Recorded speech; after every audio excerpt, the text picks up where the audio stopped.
अदम्य साहस, अद्वितीय वीरता और अद्भुत पराक्रम, ये है भारतीय सेना की पहचान और ये पहचान सरहदें लांघ रही है।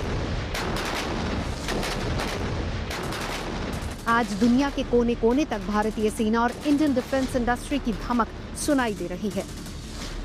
रक्षा क्षेत्र में नए नए कीर्तिमान रचे जा रहे हैं। इसी कीर्तिमान का एक अध्याय है रैमजेट इंजन वाला आर्टिलरी शेल यानी कि तोप का गोला।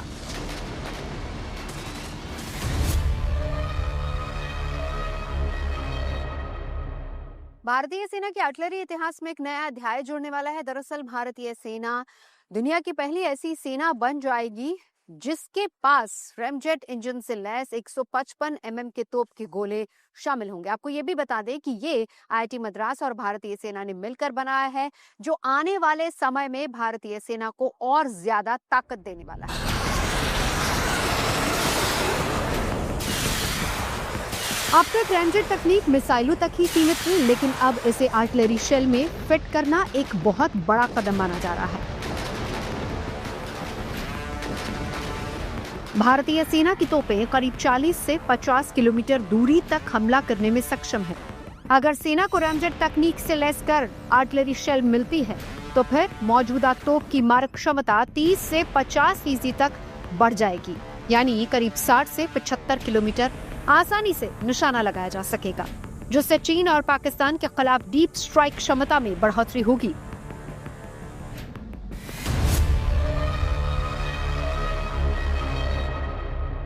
इंडियन आर्मी अब डीआरडीओ और आईआईटी चेन्नई की मदद से रैमजेट प्रणाली द्वारा फायर्ड एक नई आर्टिलरी गन का शेल्स बना रही है।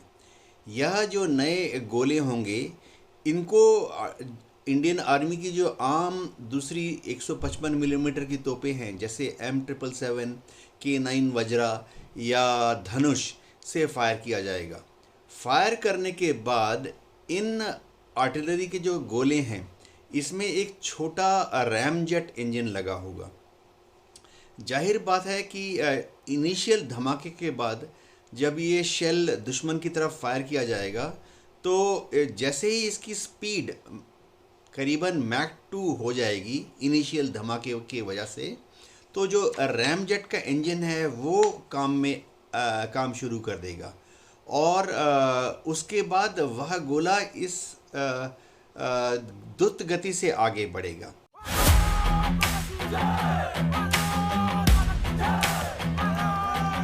सीमा पर लड़ाई अब सिर्फ सामने दिख रहे टारगेट तक सीमित नहीं है। दुश्मन के deep logistic base, command centre और आर्टिलरी पोजीशन को तबाह करना आधुनिक युद्ध की जरूरत है और रैमजेट शेल से भारतीय सेना को यही बढ़त मिलेगी।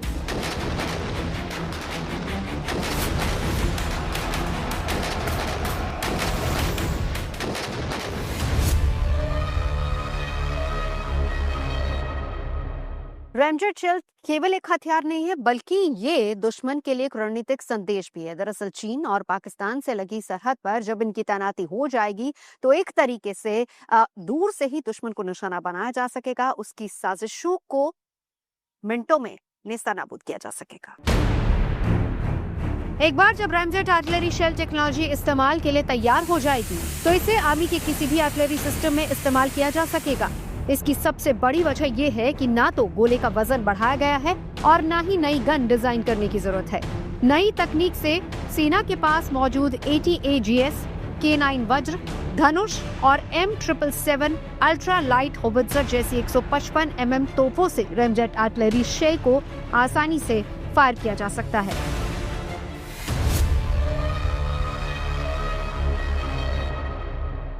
इस नए रैमजेट पावर्ड आर्टिलरी के गोले के आने के बाद हमारी जो तोपखाना है उसकी मैन्यूवरेबिलिटी एंड ऑपरेशनल एफिशिएंसी बहुत ज़्यादा बढ़ जाएगी। चाहे वो K9 वज्रा जैसी तोप हो या एडवांस टोर्ड आर्टिलरी गन सिस्टम हो, धनुष हो, इन सब में 155 मिलीमीटर का बैरल है।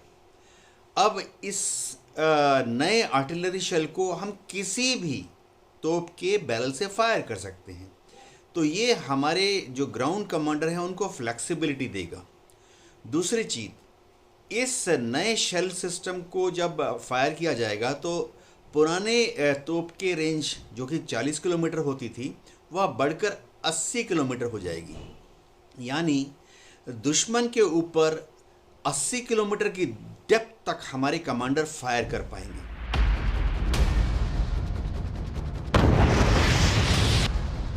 तोप की गोली में जिस रैमजेट टेक्नोलॉजी की बात हो रही है, आखिर वो है क्या और कैसे काम करती है, इसे जानना बहुत जरूरी है। दरअसल रैमजेट इंजन हवा में ऑक्सीजन लेकर लगातार थ्रस्ट पैदा करता है, जिसे गोला लॉन्च के बाद भी स्पीड बनाए रखता है। रैमजेट एक फायर ब्रीदिंग इंजन है। इसमें ना टर्बाइन होता है और ना ही कंप्रेसर। ये मुख्य रूप से सुपरसोनिक स्पीड यानी कि मैक 2 से ऊपर काम करता है। जब गोला आर्टिलरी गन से करीब मैक 2 की रफ्तार से बाहर निकलता है, तब हवा अपने आप इंटेक से अंदर जाकर कंप्रेस होती जाएगी। इसके बाद फ्यूल इंजेक्ट होते ही प्रोजेक्टाइल यानी कि गोले को लगातार थ्रस्ट मिलता रहेगा। आपको ये भी बता दें कि रैमजेट खुद से स्टार्ट नहीं हो सकता, पहले से तेज रफ्तार चाहिए जो कि मैक 2 की स्पीड से ज्यादा है। इसीलिए रैमजेट इंजन को मिसाइलों में ज्यादा इस्तेमाल किया जाता है। और अब जब तोप के गोलों में रैमजेट का इस्तेमाल होगा तो जाहिर सी बात है कि तोप के गोलों की रेंज पहले से कहीं ज्यादा हो जाएगी।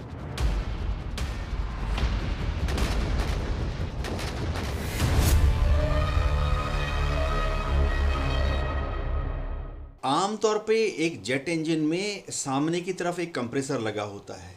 तो जेट इंजन जब स्टार्ट होता है तो कंप्रेसर रोटेट होता है, वो सामने से हवा को खींचकर उसका दबाव बढ़ाता है, यानी उसको कंप्रेस करता है और फिर हवा को कंप्रेसर आगे पुश करके जो कंबशन चैम्बर है वहाँ पर ले जाता है, जहाँ पे कंबशन चैम्बर में उसमें फ्यूल इंजेक्ट किया जाता है और फिर उसको बर्न करते हैं। फिर जब वो इंजन के पीछे की तरफ से हॉट गैस निकलती है तो न्यूटन के थर्ड प्रिंसिपल के हिसाब से पीछे से हॉट गैस निकलने पर इंजन सामने की तरफ प्रोपेल होता है। रैमजेट में सामने कंप्रेसर लगाने की ज़रूरत नहीं पड़ती। जैसे ये जो आर्टिलरी शेल का गोला है ये तो इनिशियल फायरिंग की वजह से ऑलरेडी मैक 2 की स्पीड से चल रहा होगा आगे की तरफ, तो उस फॉरवर्ड वेलोसिटी की वजह से सामने से हवा आकर इसका जो इनलेट है उसके डक्ट के अंदर उसके ऑलरेडी प्रेशराइज हो जाएगा, कंप्रेस हो जाएगा और फिर वो कंबशन चैम्बर में जाके इग्नाइट होगा। रैमजेट शेल्स पूरी तरह से स्वदेशी तकनीक पर आधारित है और इन्हें देश में ही बनाया जाएगा। इससे आयात पर निर्भरता कम होगी और संकट के समय गोला बारूद की कमी जैसी स्थिति से बचा जा सकेगा।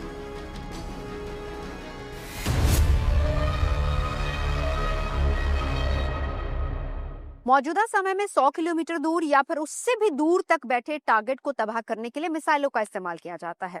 लेकिन रक्षा के क्षेत्र में जैसे भारत नए नए कीर्तिमान रच रहा है, उससे उम्मीद यही जताई जा रही है कि आने वाले समय में तोप के गोले 100 किलोमीटर तक के टारगेट को ध्वस्त करने में सक्षम होंगे।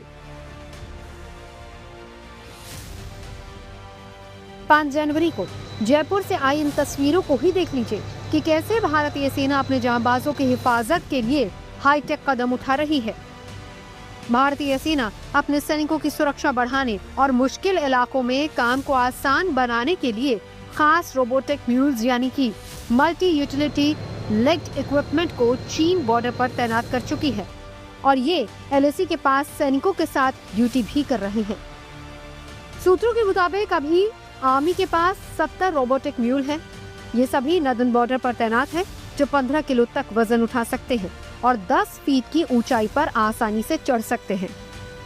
सेना में इस्तेमाल हो रहे रोबोटिक म्यूल की क्षमता बढ़ाने पर भी काम लगातार जारी है।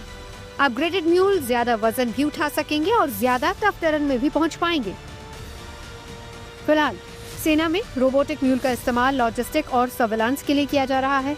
इनमें लेटेस्ट थर्मल कैमरे और सेंसर लगे हैं जिनकी मदद से ये पहाड़ी इलाकों में निगरानी रखने का काम कर सकते हैं।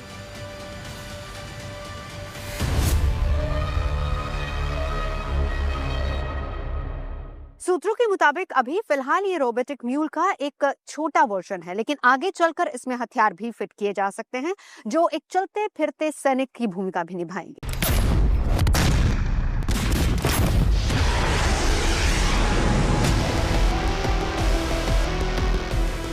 अब दुनिया के कई मुल्क रोबोटिक वॉरफेयर की रेस में लगे हुए हैं। ऐसे रोबोट बनाने की कोशिश हो रही है जो जंग में गोलियां तक बरसाएंगे।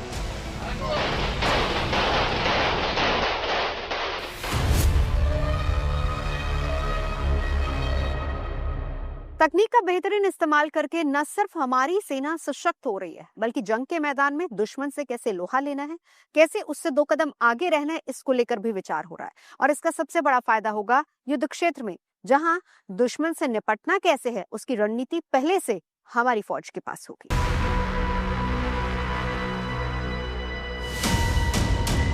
भारतीय सेना ने निगरानी क्षमता बढ़ाने और युद्ध अभियानों में मदद के लिए रोबोटिक म्यूल डेवलप किया है।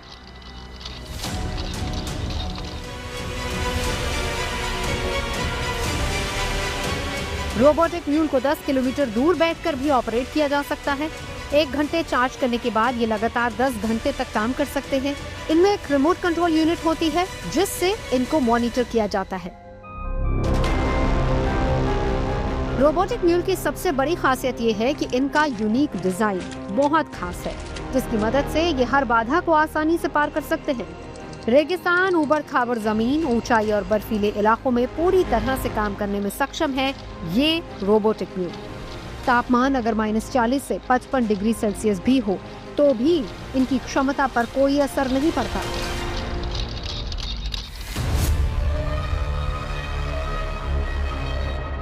इस वक्त इंडियन आर्मी में 4000 से ज़्यादा घोड़े और खच्चर हैं जो दुश्मन के बॉर्डर एरिया पर जाने के लिए इस्तेमाल होते हैं। जैसे बॉर्डर एरिया में ऊंची ऊंची पहाड़ियाँ होंगी, दर्रे होंगे, गहरे नाले होंगे, इनके ऊपर से जो आम गाड़ियाँ हैं, जीप है, ये नहीं जा पाती हैं।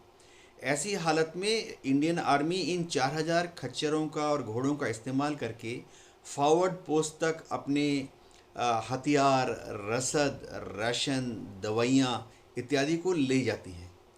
लेकिन भविष्य में इंडियन आर्मी का प्लान ये है कि आस्ते आस्ते म्यूल MULE का इस्तेमाल करेंगे। ये रोबोटिक इक्विपमेंट हैं।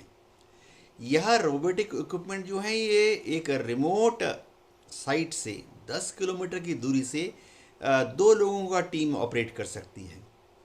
इस रोबोटिक म्यूल के 4 पैर होंगे।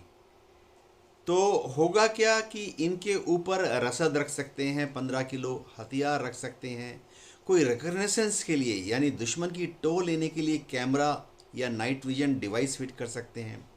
और जो ऑपरेटिंग टीम है, 2 लोगों की टीम होगी, वह दूर से ही हाई फ्रिक्वेंसी HF फ्रिक्वेंसी द्वारा संचालित इस रोबोट को कंट्रोल करके राइट, लेफ्ट, अप, डाउन ले जा सकते हैं। स्वदेशी रोबोटिक म्यूल में 360 डिग्री घूमने वाला हाई रेजोल्यूशन कैमरा लगाया गया है, जिसकी मदद से ये रात के अंधेरे में छिपे हुए दुश्मन को ढूंढ निकालते हैं।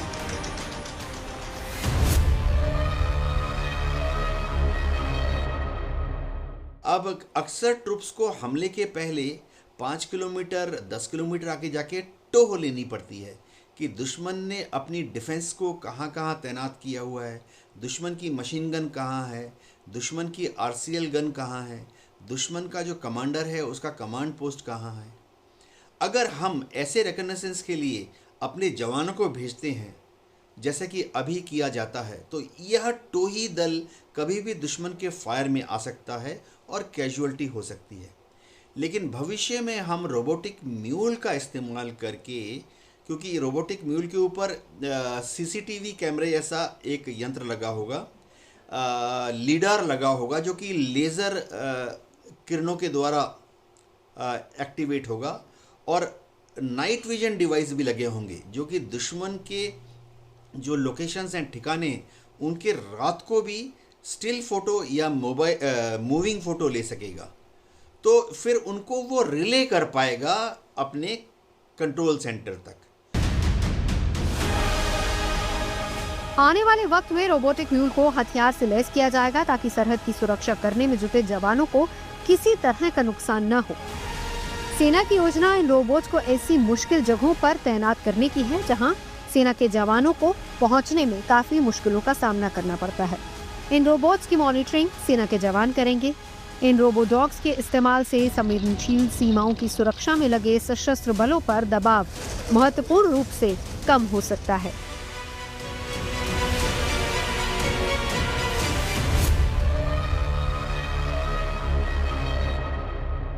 भारतीय सेना में अब मॉडर्न वेलफेयर फोर्स यानी कि भैरव भी जुड़ने वाली है। दरअसल ये इस तरह के ड्रोन है जो LAC और LOC पर भारत की सरहद की रक्षा करेंगे और सबसे बड़ी और खास बात यह है कि ड्रोन का झुंड किसी भी खतरे से निपटने के लिए हमेशा तत्पर तैयार रहेगा।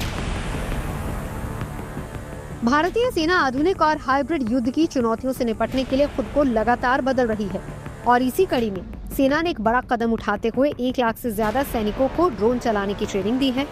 सेना पुराने तरीकों से हटकर टेक्नोलॉजी और स्पेशल फोर्स पर भरोसा कर रही है। भैरव जैसे कमांडो भविष्य के खतरों से निपटने के लिए ट्रेनिंग ले रहे हैं।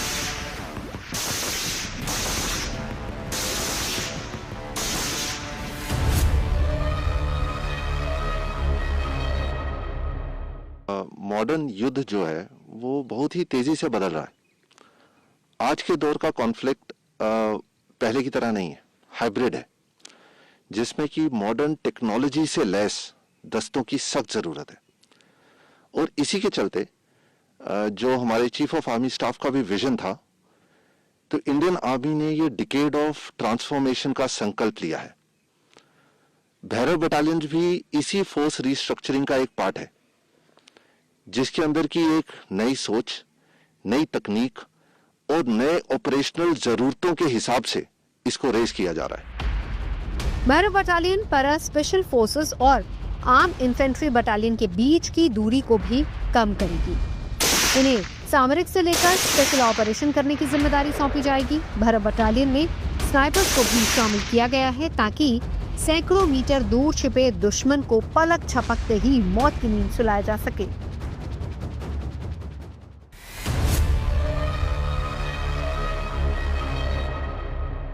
पिछले 5 महीनों से हम लोग लगातार नए वेपन्स पे और मॉडर्न टेक्नोलॉजी पे ट्रेन कर रहे हैं।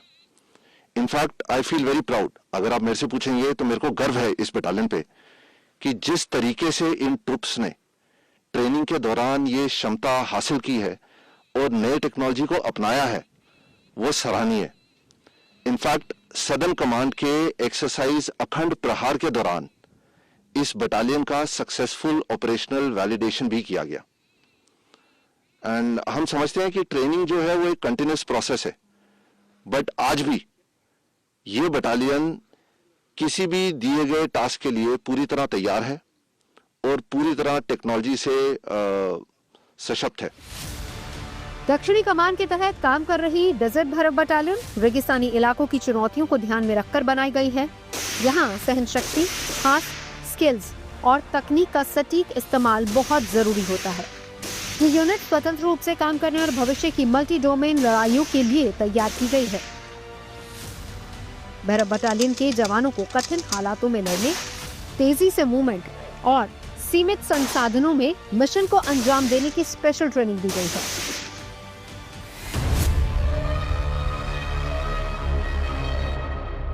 इस भैरव बटालियन का हिस्सा होना मेरे लिए बहुत ही गर्व की बात है। इस बटालियन में आने के बाद नई टेक्नोलॉजी, नई इक्विपमेंट, स्किल वाइज ट्रेनिंग दी गई। स्किल वाइज ट्रेनिंग में मेडिकल, डेमोलेशन और कम्युनिकेशन के बारे में जानकारी दी गई। यह ट्रेनिंग शुरू में मेरे लिए बहुत ही चुनौतीपूर्ण रही, लेकिन कठिन मेहनत और लगन के साथ मैंने इस ट्रेनिंग को बखूबी अंजाम दिया। इस ट्रेनिंग के बाद आज मैं नई टेक्नोलॉजी, नई इक्विपमेंट, ड्रोन्स इत्यादि को बखूबी हैंडल कर सकता हूं। हमारी बटालियन में PT, route march, endurance training, desert training पर काफ़ी जोर दिया जाता है। हमारी बटालियन की ताकत एक दूसरे का विश्वास और साथ है।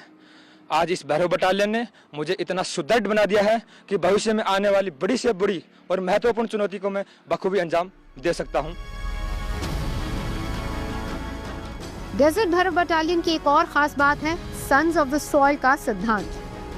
ज्यादातर जवान राजस्थान से लिए गए हैं, जिससे उन्हें स्थानीय भूगोल, मौसम, भाषा और संस्कृति की गहरी समझ है।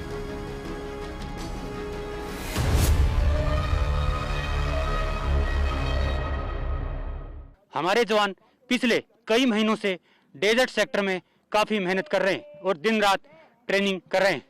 हम नए मिशन के लिए नए टेक्नोलॉजी और नए वेपन, नए इक्विपमेंट पर काफी स्पेशल ट्रेनिंग की है। हम पूरी ट्रेनिंग कर चुके हैं। हम किसी भी चुनौती का सामना करने के लिए तैयार हैं। भैरव बटालियन को वैश्विक युद्ध से मिले सबक और भारत के अपने ऑपरेशनल अनुभवों के आधार पर तैयार किया गया है। मकसद है एक ऐसी तेज, आक्रामक और लचीली फोर्स बनाना जो जरूरत पड़ने पर स्पेशल फोर्स जैसे मिशन को भी अंजाम दे सके।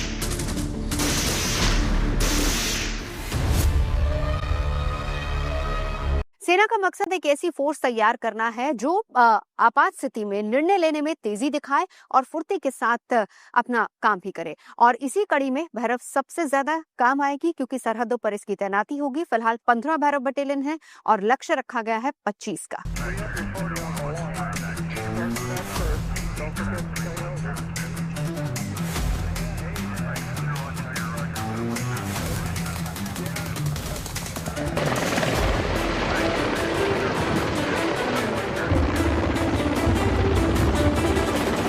भैरव लाइट कमांडो बटालियन सेना की नई खतरनाक यूनिट है, जो स्पेशल फोर्स की अत्याधुनिक और घातक यूनिट की तरह ही काम करेगी।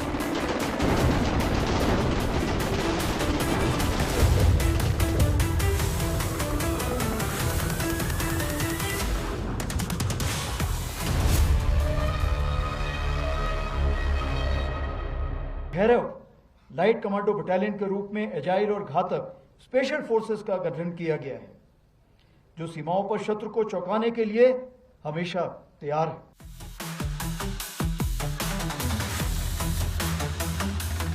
एक भैरव बटालियन के अंदर 800 सैनिक हो सकते हैं। भैरव लाइट कमांडो बटालियन का मेन फोकस सीमा पर अचानक हमला और दुश्मन को बैकफुट पर धकेलना है। भैरव लाइट कमांडो बटालियन हल्के हथियार से लैस है, जो पहाड़ों और जंगलों में आसानी से चल सके।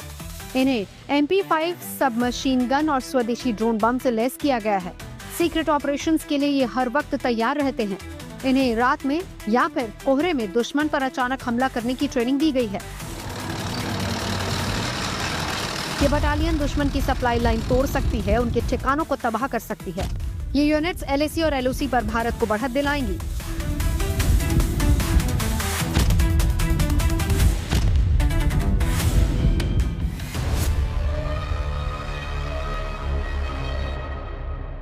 इंडियन आर्मी अब स्पेशल फोर्सेस से और कमांडो यूनिट्स से, खास तौर से पैरा कमांडो यूनिट से छांट कर ऐसे सोल्जर्स को जमा कर रही है जो कि एक कोर ग्रुप में काम करेंगे।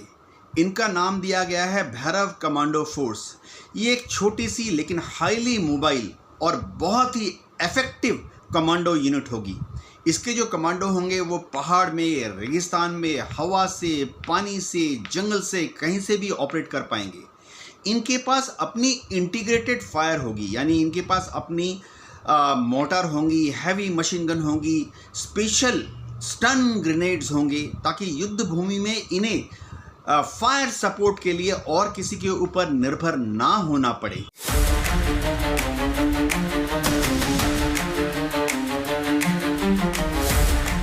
हर एक इन्फेंट्री बटालियन के अंदर खुद की एक प्लाटून होती है। उससे भैरव लाइट कमांडो बटालियन कितनी अलग है, ये भी समझने की जरूरत है।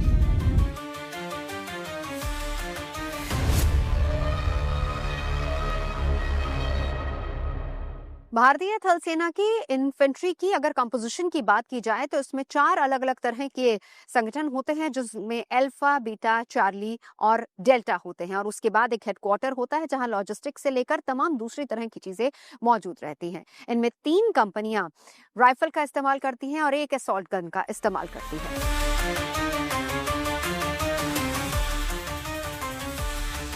अब ऐसे में सवाल उठता है कि ये सारी कंपनियां कुछ इस तरह से कंपोज होती हैं, तो घातक यूनिट की प्लेसमेंट क्या है? तो आपको ये भी बता दें कि घातक की कोई अलग से प्लेसमेंट नहीं है। ये अल्फा, ब्रावो, चार्ली और डेल्टा कंपनी में से कुछ लोग होते हैं।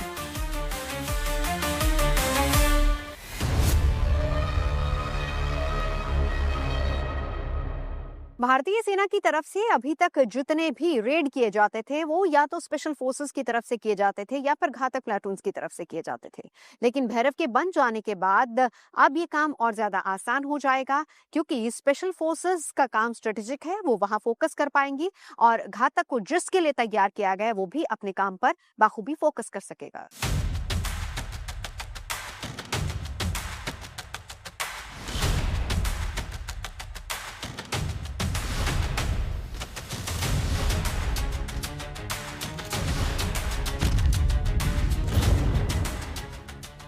चीन और पाकिस्तान के बढ़ते सैन्य खतरे को देखते हुए भारत अपनी सैन्य तैयारियों को धार देने में जुटा है। ऑपरेशन सिंदूर के दौरान दोनों मोर्चों पर खतरा चिंता का विषय था। ऐसे में अब भारतीय सेना अपनी आक्रामक क्षमताओं को बढ़ाने और सीमाओं पर क्विक रिस्पांस देने के लिए नई रुद्र ऑल आर्म ब्रिगेड का गठन कर रही है।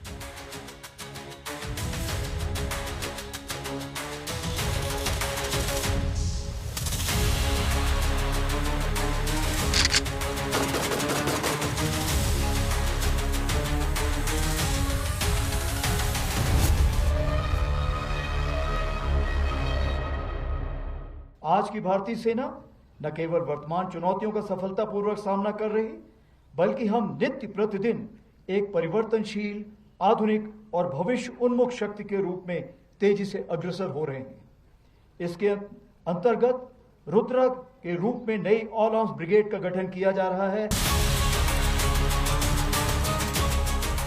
ऑल आर्म ब्रिगेड क्या है, ये कैसे काम करेगी, क्या होगी इसकी ताकत और ये कैसे पुरानी ब्रिगेड से अलग होगी, इसे जानना बहुत जरूरी है।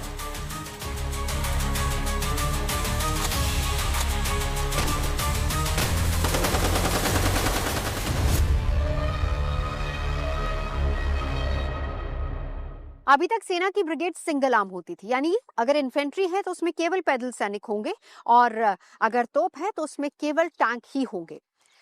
फर्ज कीजिए अगर इन्फेंट्री को हमला करने के लिए टैंक की जरूरत पड़ गई तो उसके लिए डिविजनल हेडक्वार्टर से परमिशन की जरूरत पड़ती थी, लेकिन रुद्र के आ जाने से ये काम और ज्यादा आसान हो जाएगा।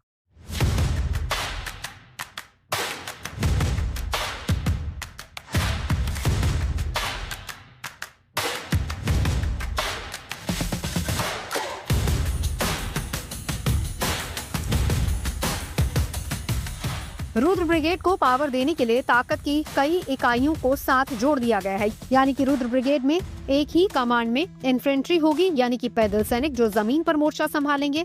मैकेनाइज्ड इन्फेंट्री को भी इसमें जोड़ा गया है, जिसमें बख्तरबंद गाड़ियों से लैस सैनिक होंगे। आर्म यूनिट्स होंगी, जिसमें टैंक और भारी हथियार होंगे। आर्टिलरी होगी, जिसमें तोपखाने की ताकत को शामिल किया जाएगा जो दूर से हमला करते हैं। स्पेशल फोर्सेस होंगी, जिसमें खास मिशन के लिए ट्रेनिंग पाए सैनिक होंगे। साथ ही साथ ड्रोन होंगे, जिनके पास जासूसी और हमले की ताकत होगी।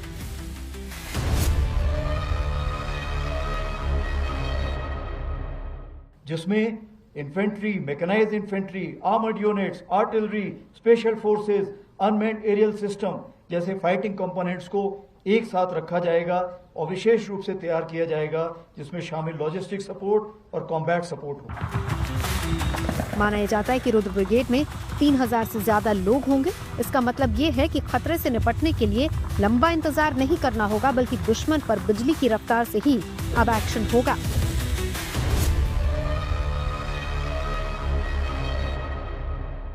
अब भारत की सेना रुद्र ब्रिगेड बना रही है।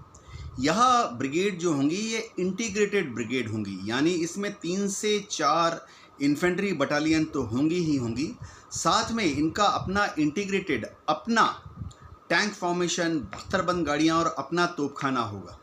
सबसे बड़ी बात है कि इन ब्रिगेड्स में अपनी ही सपोर्ट सर्विसेज जैसे कि supply logistics chain, corps of ASC, corps of ordnance और अपनी ही integrated workshop corps of EME की होगी, ताकि युद्ध भूमि में अगर कमांडर को कोई भी सपोर्ट की जरूरत पड़े तो उसे दूसरी तरफ ना देखना पड़े, पीछे ना देखना पड़े।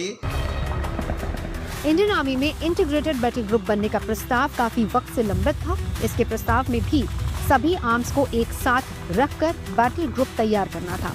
अभी ये तो नहीं हो पाया है, लेकिन रुद्र ब्रिगेड लगभग उसी तर्ज पर आर्मी ने तैयार की है। हालांकि ये आईबीजी नहीं है, बल्कि आईबीजी ब्रिगेड से ज्यादा बड़ी और डिवीजन से छोटी होती है।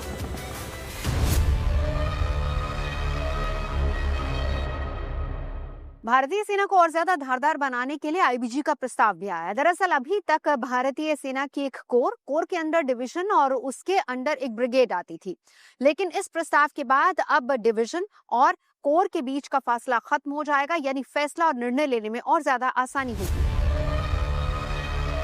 कन्वेंशनल आर्मी में जो ब्रिगेड कमांडर होता है उसके नीचे या तो 3-4 आर्टिलरी रेजिमेंट्स होती हैं, या टैंक ब्रिगेड कमांडर होता है उसके नीचे 3 आर्मर्ड रेजिमेंट्स होती हैं, या जैसे इन्फेंट्री का ब्रिगेड कमांडर है उसके नीचे 3 इन्फेंट्री बटालियंस होती हैं। युद्ध के दौरान ये सब आपस में मिलजुल कर डिविजनल कमांडर के नेतृत्व में युद्ध करते हैं। अगर इनको और भी ज़्यादा सहायता चाहती है, जैसे कि supply chain management, corps of ASC, corps of ordnance या सिग्नल कोर की मदद चाहिए होती है, या इंजीनियर्स की मदद चाहिए होती है, तो वो अपनी सहायता के लिए ऊपर की तरफ कोर कमांडर से मदद लेता है।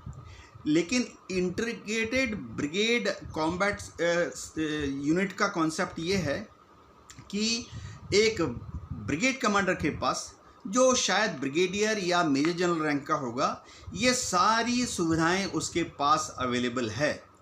इस कॉन्सेप्ट को अमेरिकन आर्मी ने और यूरोप की आर्मी ने अलग अलग समय पर अपनाया और इस कॉन्सेप्ट को छोटी और गतिशील यानी हाईली मोबाइल मैन्यूवरिंग बैटलफील्ड में बहुत यूजफुल पाया। दुनिया के तमाम देशों के पास अपनी खास कमांडो फोर्स होती है। अमेरिका से लेकर चीन और रूस के पास अपनी कमांडो फोर्सेस हैं। वहीं भारत के पास भी ऐसे परमवीरों की टोली है जिनका सामना करना किसी के बस की बात नहीं होती।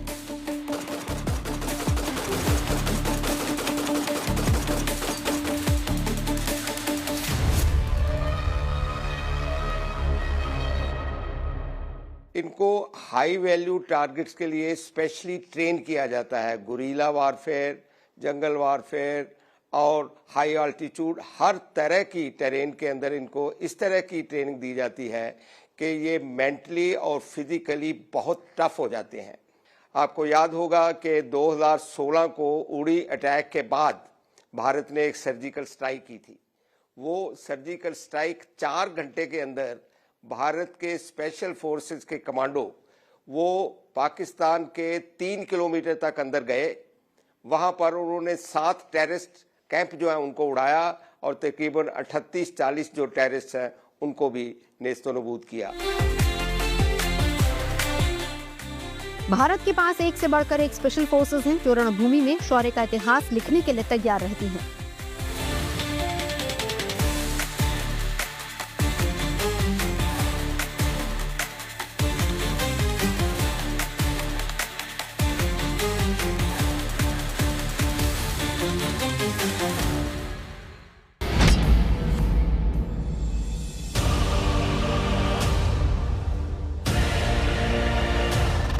दुश्मनों को मात देने का दूसरा नाम है मार्कोस, जिनका नाम सुनते ही दुश्मन की रूह कांप जाए।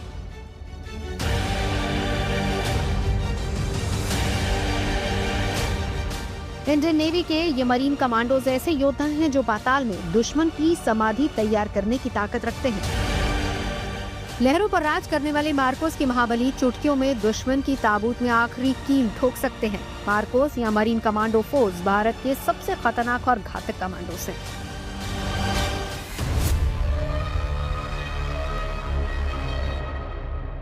हिंद महासागर की निगरानी करने वाले मार्कोस कमांडोज की ट्रेनिंग ऐसी होती है कि ये पल भर में दुश्मन का काम तमाम कर सकते हैं। किसी भी परिस्थिति में ये दुश्मन को मृत्यु लोक पहुंचा सकते हैं और इसके लिए इनको लगते हैं केवल 27 सेकंड। मार्कोस या मरीन कमांडो फोर्स की गिनती भारत के सबसे खतरनाक कमांडोज में की जाती है। इसे भारत का नेवी सील्स भी कहा जाता है।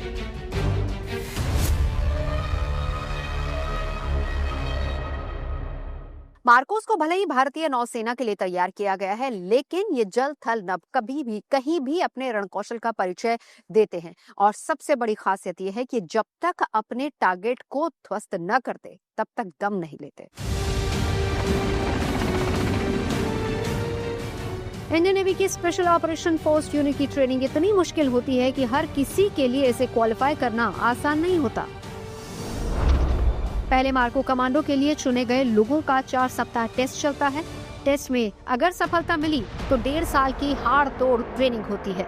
ये ट्रेनिंग इतनी मुश्किल होती है कि 1000 जवानों में से एक ही ये ट्रेनिंग पूरी कर पाता है। मार्को कमांडोज वर्षों की ट्रेनिंग में खुद को खपाते हैं ताकि देश पर कोई आंखें न तरेश सके। मार्को कमांडोज समंदर की सतह से 55 मीटर नीचे 15 मिनट तक बिना ऑक्सीजन उपकरण के रह सकते हैं और लड़ भी सकते हैं। समुद्र की सतह से 35 मीटर नीचे करीब 20 मिनट तक रहने की क्षमता विकसित की जाती है। जांघों तक भरे कीचड़ में भागना होता है, कंधे पर 25 किलो का बोझ उठाना होता है, फिर 2.5 किलोमीटर की बाधा दौड़ का कोर्स भी जरूरी है। यही नहीं, कई कमांडोज तो ऐसे हैं जो आधे घंटे तक पानी के मुश्किल हालात से जूझ सकते हैं, फिर चाहे वो बर्फ से लबालब वुलर झील ही क्यों ना हो या फिर अरब सागर।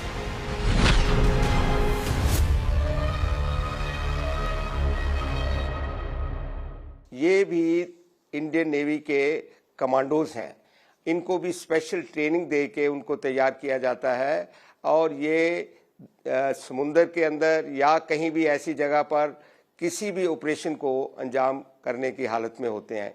ऐसा नहीं है कि सिर्फ ये समुंदर के अंदर या पानी के अंदर ये काम कर सकते हैं अपना, ये हर जगह काम कर सकते हैं। इनको स्पेशल वेपन सिस्टम दिए जाते हैं, इनके लिए खास ट्रेनिंग के वेपन होते हैं जिसके ऊपर मेंटल और फिजिकल टफनेस के ऊपर इतना जोर दिया जाता है कि हर कमांडो एक इतनी बड़ी ताकत बन जाता है कि वो दुश्मन के किसी भी इरादे को नेस्तानाबूद कर सकता है।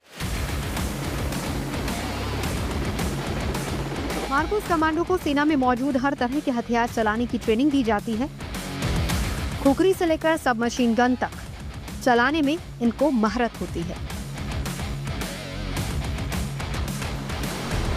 मार्को कमांडो को 11 किलोमीटर की ऊंचाई से कूदने की प्रैक्टिस होती है। 8 किलोमीटर की ऊंचाई से कूदने के 8 सेकंड के भीतर पैराशूट खोलना होता है। ये ट्रेनिंग -40 डिग्री के तापमान पर दी जाती है। मार्कोस कमांडो का कॉम्बिनेशन बेजोड़ है। इनकी हर चाल और गोली पर दुश्मन का नाम होता है। पलक झपकते ही खेल खत्म।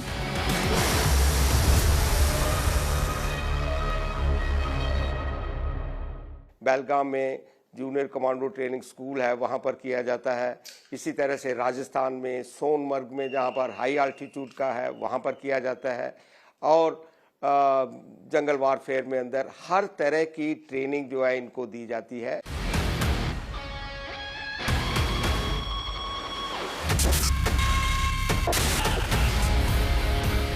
अमेरिका की नेवी सील से हिंद के इन सूरमाओं की तुलना की जाती है, लेकिन हकीकत तो ये है कि ये नेवी सील से भी ज्यादा घातक हैं। ऐसा इसलिए क्योंकि नेवी के इन स्पेशल कमांडोज का निशाना अचूक है, वार अचूक है। दुश्मन का ऐसा कोई किला नहीं जिसे ये भेद नहीं सकते। आसमान से लेकर जमीन तक और जमीन से लेकर समंदर तक हर वॉरफेयर में या कॉम्बैट मिशन में इन्हें महारत हासिल है। फिलहाल मार्कोस फोर्स में 1200 कमांडोज हैं जो हर वक्त अलर्ट मोड पर रहते हैं।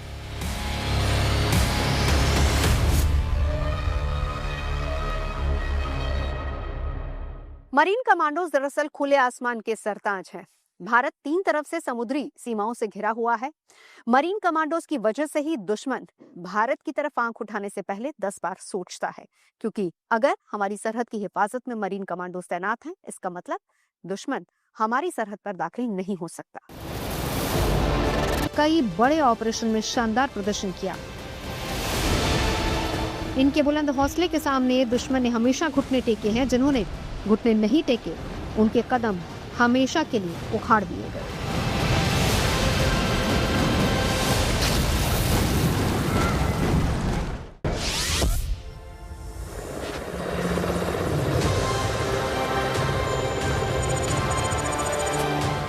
नेवी की तरह ही भारतीय वायुसेना की स्पेशल घातक फोर्स है गरुड़।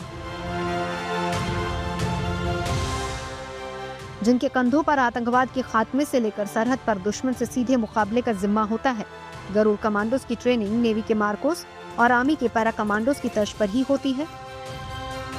वायुसेना के गरुड़ कमांडोज वॉलंटियर नहीं होते, बल्कि उन्हें सीधे स्पेशल फोर्सेस की ट्रेनिंग के लिए भर्ती किया जाता है। एक बार गरुड़ कमांडो फोर्स को ज्वाइन करने के बाद ये कमांडोज अपने पूरे करियर में इसी यूनिट के साथ रहते हैं। गरुड़ कमांडो बनना आसान नहीं है। लगभग 2.5 साल की कड़ी ट्रेनिंग के बाद गरुड़ कमांडोज तैयार होते हैं। ट्रेनिंग के दौरान इन्हें उफनती नदियों और आग से गुजरना पड़ता है। बिना किसी सहारे पहाड़ पर चढ़ना होता है। भारी बोझ के साथ कई किलोमीटर की दौड़ लगानी पड़ती है। घने जंगल में रात गुजारनी पड़ती है। गरुड़ कमांडोज बिना कुछ खाए हफ्तों तक संघर्ष कर सकते हैं। गरुड़ कमांडोज के सभी रंगरूटों के लिए बेसिक प्रशिक्षण कार्यक्रम 52 सप्ताह तक चलता है। इन्हें एयरबॉर्न ऑपरेशन, एयरफील्ड सीजर और काउंटर टेररिज्म का जिम्मा उठाने के लिए ट्रेन किया जाता है। गरुड़ कमांडोज की training special frontier force, Indian army और नेशनल सिक्योरिटी गार्ड्स के साथ भी होती है। गरुड़ कमांडोज की शुरुआत के 3 महीने बेहद मुश्किल भरे होते हैं। शुरुआत के 3 महीने के बाद रंगरूटों में जो सर्वश्रेष्ठ होता है वही ट्रेनिंग के अगले चरण में प्रवेश करता है। साल 2001 में जम्मू कश्मीर में एयरबेस पर आतंकियों के हमले के बाद वायुसेना को एक विशेष फोर्स की जरूरत महसूस हुई। इसके बाद साल 2004 में एयरफोर्स ने अपने एयरबेस की सुरक्षा के लिए गरुड़ कमांडो फोर्स की स्थापना की। पठानकोट एयरबेस पर आतंकी हमले के वक्त भी आतंकियों से पहला मुकाबला गरुड़ कमांडोज ने ही किया था। मौजूदा दौर में कश्मीर घाटी में गरुड़ कमांडोज आतंकियों से कई मोर्चों पर लोहा ले चुके हैं।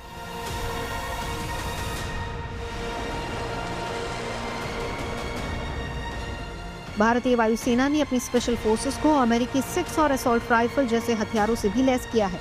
इनके पास गैलिल स्नाइपर राइफल्स, इजरायली टेवर राइफल्स और उनके कई वेरिएंट्स के साथ साथ नेगेव लाइट मशीन गन भी मौजूद है, जो कि 800 से 1000 मीटर की रेंज पर दुश्मन का काम तमाम कर सकती है।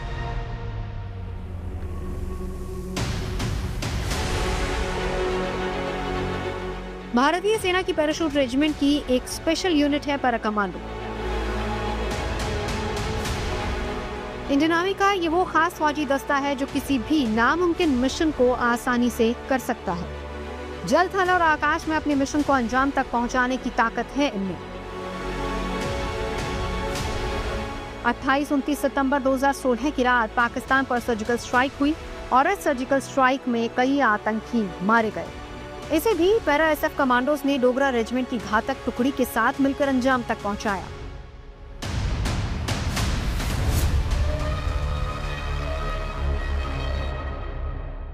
इन पैरा कमांडोज को खास तौर से सिखाया जाता है कि किस तरह से हवाई जहाज से छलांग मारनी है पैराशूट की मदद से, या किस तरह से हेलीकॉप्टर में जाकर दुश्मन के यहाँ रैपलिंग करके या स्लिदरिंग यानी रस्सी से फिसल कर दुश्मन के सिर के ऊपर उतरकर तुरंत उसको नष्ट कर देना है। ये जो कमांडो होते हैं इनको एक्सट्रैक्शन यानी हमला करने के बाद जब उन्होंने दुश्मन को ठिकाने लगा दिया, 5, 10, 15, 20 दुश्मन के सिपाहियों को या आतंकवादियों को मार डाला, तो किस तरह से 3 मिनट के अंदर ही जो रेस्क्यू हेलीकॉप्टर आएगा, इवैक्यूएशन के लिए जो हेलीकॉप्टर आएगा, उसमें वापस चढ़ के वापस सेफली अपने टेरेन में वापस आ जाना है। ये सारा मिशन सिर्फ 25 कमांडोज ने पूरा किया। 150 कमांडो बैकअप और एक्स्ट्रा सपोर्ट के लिए एलओसी के पास रुके थे। अगर पाकिस्तानी सेना जवाबी कार्रवाई करती तो इधर से उनके ऊपर अनजाना हमला होता।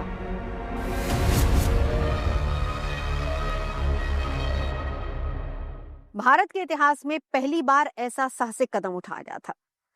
उरी हमले के बाद पाकिस्तान इस बात को स्वीकार ही नहीं कर रहा था कि हमला उसके आतंकियों ने किया है। वहीं भारत में आम जनता बदले की आग में जल रही थी। इसी का जवाब देने के लिए भारतीय सेना और सरकार ने मिलकर एक ऐसा कदम उठाया कि दुश्मन को करारा जवाब दिया जा सके।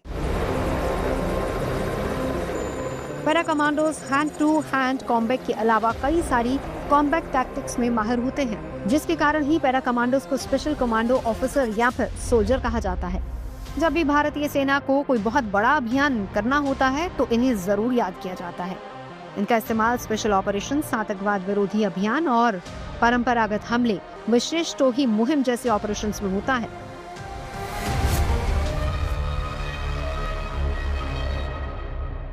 यहाँ आपको ये भी बताते चले कि भारतीय सेना में पैरा कमांडोज की सीधी कोई भर्ती नहीं होती। अगर आप पैरा कमांडो बनना चाहते हैं तो सबसे पहले आपको भारतीय सेना में भर्ती होना पड़ता है। उसके बाद आपको पैराट्रूपर्स के लिए अप्लाई करना पड़ता है, जिसके लिए आपको अपने कमांडिंग ऑफिसर की रिकमेंडेशन की जरूरत होती है।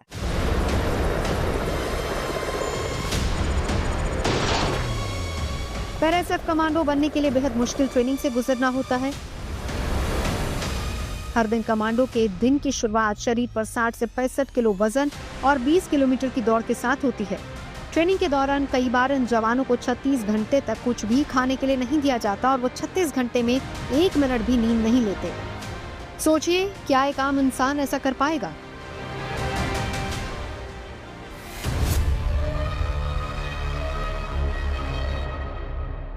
एक पैरा कमांडो को तकरीबन 33,500 फीट की ऊंचाई से 50 बार जंप करना होता है। इनकी ट्रेनिंग खास तौर पर आगरा में होती है और नौसेना के कमांडोज की ट्रेनिंग कोची में होती है।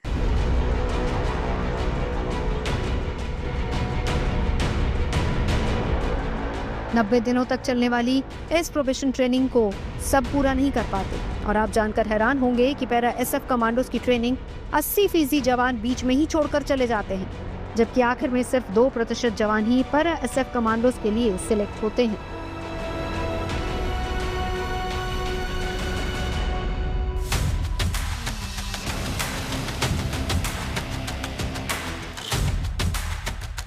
देश की बेहतरीन कमांडो फोर्सेस में से एक नाम शामिल है, जिसे एनएसजी यानी कि नेशनल सिक्योरिटी गार्ड्स के नाम से भी दुनिया जानती है। लोग इन्हें ब्लैक कैट के नाम से भी पुकारते हैं। इसके एक एक कमांडो दर्जनों दुश्मनों पर भारी पड़ते हैं।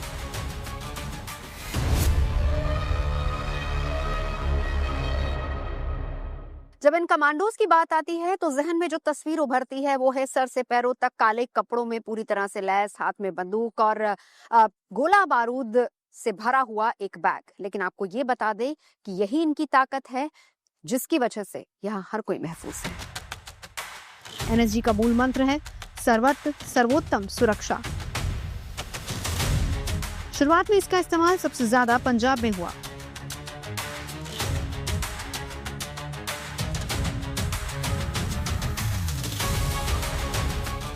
एक मई 1986 को 300 एनएसजी कमांडोज ने 700 बीएसएफ जवानों के साथ मिलकर स्वर्ण मंदिर को आतंकियों से मुक्त कराया। इसके बाद 1988 में इन्होंने पंजाब के मांड इलाके में ऑपरेशन ब्लैक हॉक पूरा किया।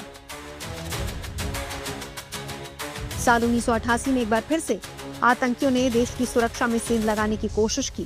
स्वर्ण मंदिर को घेरा गया और फिर 12 मई 1988 को 1000 एनएसजी कमांडोज ने ऑपरेशन ब्लैक थंडर 2 शुरू किया। 15 से 18 मई तक चले असॉल्ट ऑपरेशन में 40 आतंकी मारे गए, 200 ने सरेंडर कर दिया। 1990 में कोलकाता में थाईलैंड के विमान में बर्मा के स्टूडेंट को हॉस्टेज सिचुएशन से बचाया। साल 1993 में जब आतंकियों ने इंडियन एयरलाइंस के विमान को अमृतसर में एयरपोर्ट पर हाईजैक किया था, तब एनएसजी कमांडो फोर्सेस ने ऑपरेशन अश्वमेध चलाया। साल 2002 में गुजरात के अक्षरधाम मंदिर में आतंकियों को मौत के घाट उतारा। इसके बाद 26/11 मुंबई हमले में पाकिस्तानी आतंकियों को भी मार गिराया। साल 2016 में जब आतंकियों ने पठानकोट पर हमला किया, तब भी एनएसजी ने एक्शन लिया।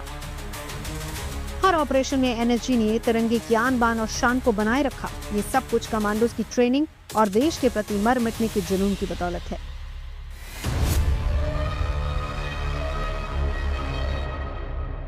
गृह मंत्रालय के तहत आने वाले एनएसजी कमांडोज का काम केवल वीवीआईपी सुरक्षा का जिम्मा संभालना ही नहीं है, बल्कि आतंकियों से लोहा लेने से लेकर हॉस्टेज जैसी सिचुएशन को भी संभालना होता है। और अभी तक अगर भारत की बात करें तो हमारे पास 10,000 से ज्यादा एनएसजी कमांडोज हैं। एनएसजी कमांडोज के लिए कोई सीधी भर्ती नहीं होती। इसकी ट्रेनिंग के लिए भारतीय सेना और अर्धसैनिक बलों के स्पेशल जवानों को चुना जाता है। एनएसजी के पास फिलहाल 5 तरह की टीमें हैं। पहली स्पेशल एक्शन ग्रुप, दूसरी स्पेशल रेंजर ग्रुप, तीसरी स्पेशल कंपोजिट ग्रुप, चौथी है इलेक्ट्रॉनिक सपोर्ट ग्रुप और 5वीं नेशनल बॉम्ब डेटा सेंटर। ये टीमें अलग अलग कामों के लिए बनाई गई हैं।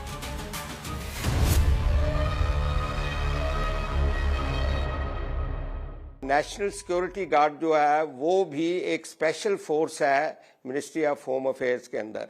इसका हेडक्वार्टर मानेसर में है, पर आपको पता है कि जैसे मुंबई में अटैक हुआ और कई जगह पर अक्षरधाम पर अटैक हुआ, इन सब को हैंडल करने के लिए टेररिस्ट अटैक्स या किसी तरह के हाईजैकिंग वाले इंसिडेंट्स या कुछ इस तरह के जो अटैक होते हैं उनको हैंडल करने के लिए नेशनल सिक्योरिटी गार्ड के जवानों को स्पेशली तैयार किया जाता है। तो ये वो फोर्स है कि जो किसी भी टेररिस्ट अटैक को, किसी तरह की हाईजैकिंग को या किसी तरह की और ऐसी दुस्साहस जो दुश्मन कर सकता है उसको हैंडल करने के लिए स्पेशली ट्रेन की गई है, तैयार की गई है और ये होम मिनिस्ट्री के अंदर काम करती है। एनएसजी कमांडोज को आतंकरोधी ऑपरेशन से लेकर एंटी हाईजैकिंग और बम डिफ्यूज करने जैसे मिशन में महारत हासिल करने की वजह से ही हर वक्त अलर्ट मोड पर रहना होता है। दिल्ली से नवजोत रंधावा के साथ ब्यूरो रिपोर्ट, गुड न्यूज।